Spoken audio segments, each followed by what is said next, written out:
welcome back to our TrackLink video series. We'll be taking a look at each of the panels and discussing a brief overview of the various features the panel provides. Today we'll be looking at our dispatch panel and its features. As you can see, we've already pulled up our dispatch panel, and within the dispatch panel we have our record grid. You can call them tickets, you can call them records, it's up to you. You can call them incidents. The system was designed to be open-ended, and you can place the names that you want to them. We don't want to box anybody into this is what they are. Depending on your business and your clients is how you will call each record that's in this grid. But this is the heart and soul of TrackLink as far as tracking your data. As you can see in the main panel here, we have a list of all of our records that are open currently and with different statuses like parts ordered, need approval.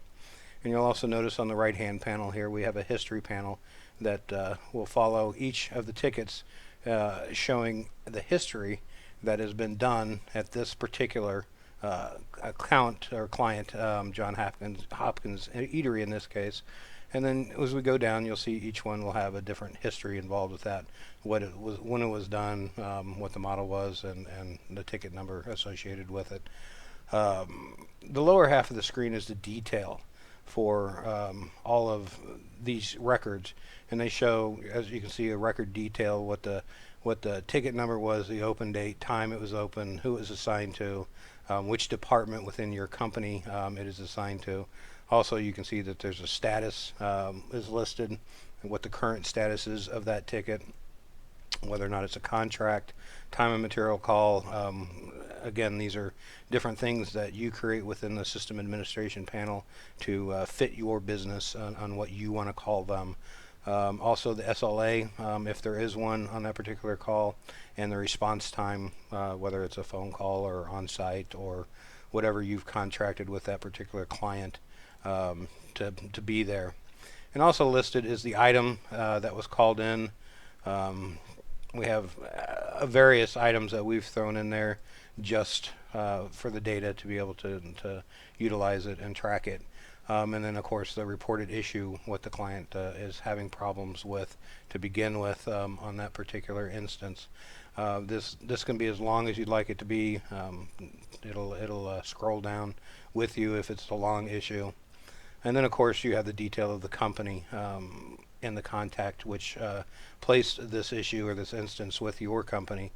So you have all the information of who they are, whether or not what email address they have.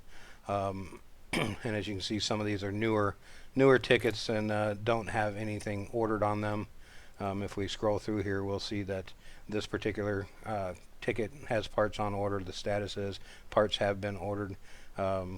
They have not been ordered. There's no ETA yet, what have you. Also, timestamps is a very important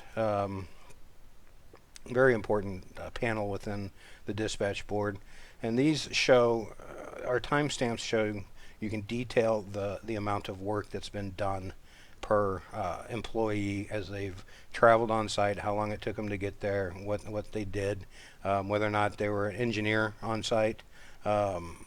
And there's labor codes based on each one of the on-site or engineering on-site, technician on-site. Again, these are things that you create within your system settings in your administration panel to assign to each of your employees, and you can associate different labor rates with them, because a basic technician is going to be less cost per hour than a engineer or what have you.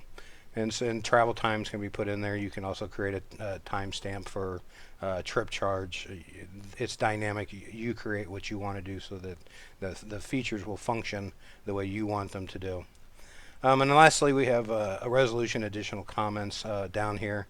These are comments that are put in either by the user or the employee. You can put unlimited number of comments in there. It tells who put it in. What was the issue or what the comment needs to be, whether or not the gentleman has a big dog. You place that in the comment section so that the technician can see, hey, better watch out for Fido.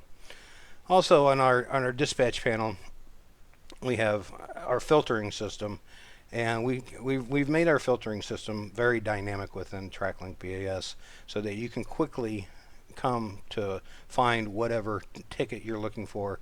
You might have 500 open tickets, and you don't want to just sit over here and see this massive list.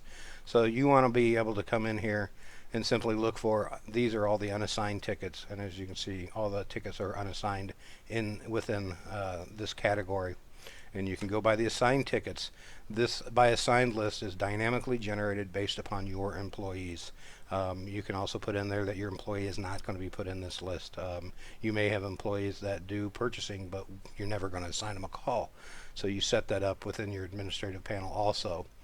But these will break down each to them, and so if Brenda needs to come in and she needs to see her calls, she can quickly come over here and say, I want to see by assigned, I want to see by Brenda, and she has all of her tickets quickly and easily located of everything that's been assigned to her. We also go by status, so you can look through here and see whether or not their parts on order, whether or not they're open, whether or not they need approval. I've worked with companies in the past where part orders and item orders weren't able to be done without management approval.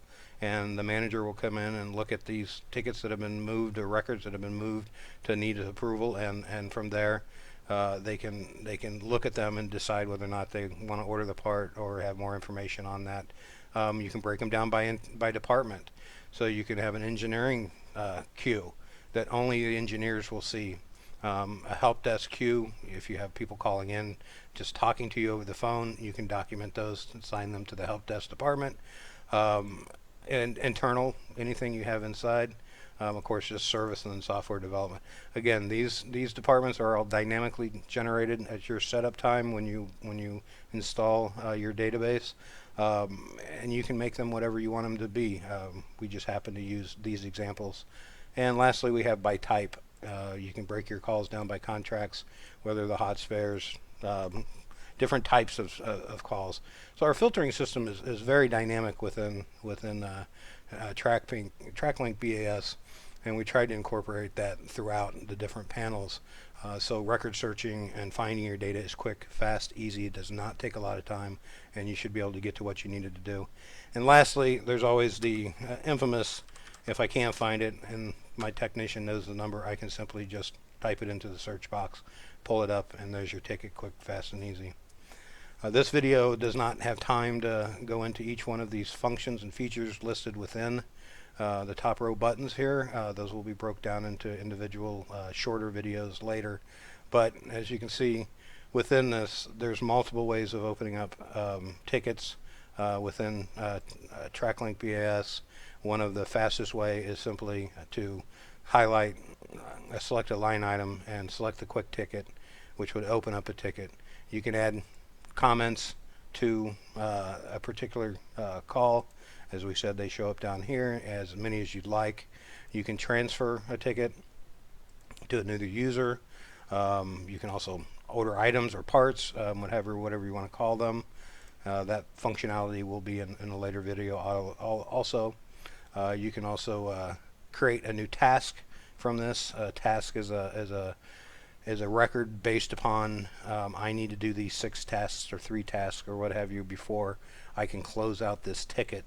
So you can break your tickets down into more detail and assign those tasks to different folks so that they can get them done for you before you finally close out the call at the end. There's a change ticket status. Like I said earlier, if you need to simply change a task or a ticket status, to where you need somebody to approve those parts, you can just literally come in here, click on update the status, and that status is going to change, showing that that's been updated to need approval. Also, the final button is update and close the record. We'll discuss that farther in detail, but that will literally just pull up the information. You put in your final notes, you click on it and close the record. It'll ask you are you sure you want to do this, and then it removes it from the list and moves it over to the status queue, so where you could still find your record within the closed button. And finally, you have a cancel record button. You have cancel record buttons in a lot of the panels within TrackLink. Anytime you cancel a record, it will pop you up and confirm, saying, are you sure you want to do this? No record within TrackLink BAS is ever deleted. They are canceled. We change a flag on those tickets so that they are no longer there. But as you can see, if we come over here and go by status, we can see that the ticket is still there. It's just no longer going to show on your dispatch board. So if somebody canceled and reopens it, you can find them. But you can't. It's not a good idea to delete records out of certain SQL tables simply because the relationship within that table can be broken. And we ensure that you don't do that and keep your data intact. Two other functions I'll briefly bring up here is View Associated Tax Record. This is an item that is a feature that is still under development, as well as being able to instant message or track or email your employees that they have a new ticket or something has changed. These are functions that are still in development and will be done as soon as possible. That is a brief overview of our dispatch panel. I hope you enjoyed it, and I hope it was informational. If you'd like to post any suggestions or comments, by all means go to tracklinksoftware.com. We have a forum there. You can create an account and post on our forum and tell us what you think, what you'd like. And there's obviously you can come back to the free or the live demo link there and come back and play around with this database. This is the same one that you see here, and check it out and hopefully become a client. We feel that TrackLink BAS is a very beneficial application, open to many industries, virtually almost any industry. And you can visit us at on Facebook at TrackLink BAS. I hope you have a great day, and I appreciate your time. Thanks.